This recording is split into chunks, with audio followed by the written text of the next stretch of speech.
তরল পাতলা লাল একদম পরিষ্কার, ঠিক কি না? তারা যখন বড় হতে থাকে, টক্সিন ঢুকতে থাকে ব্লাডে, নিঃশ্বাসের মাধ্যমে, খাবারের মাধ্যমে, তখন কি হয়, আস্তে আস্তে ব্লাডটার পরিমাণ এরকম হয়ে যায় পজিশন, যেটা আমি বেটাডাইন দিয়ে আপনাদেরকে দেখাবো।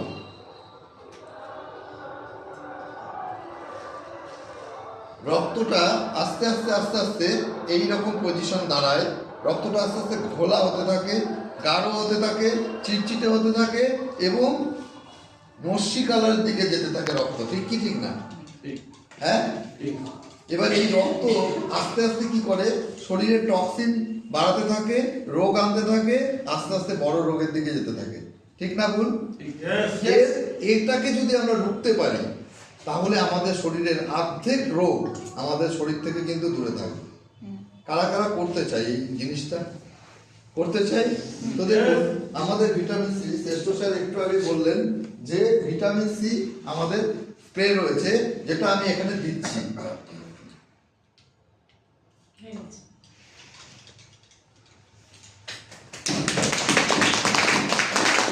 তার মানে আমাদের শরীরে টক্সিনটাকে ডিটক্সিফিকেশন করার জন্য ভিটামিন সি দারুণ কাজ করে ব্লাডে, আর ব্লাড যদি পরিষ্কার থাকে আপনার রোগ আপনার থেকে অনেক দূরে থাকবে। Yes or no? Yes. Fantastic. Thank you, sir. So একটা big clap চাইবো এটা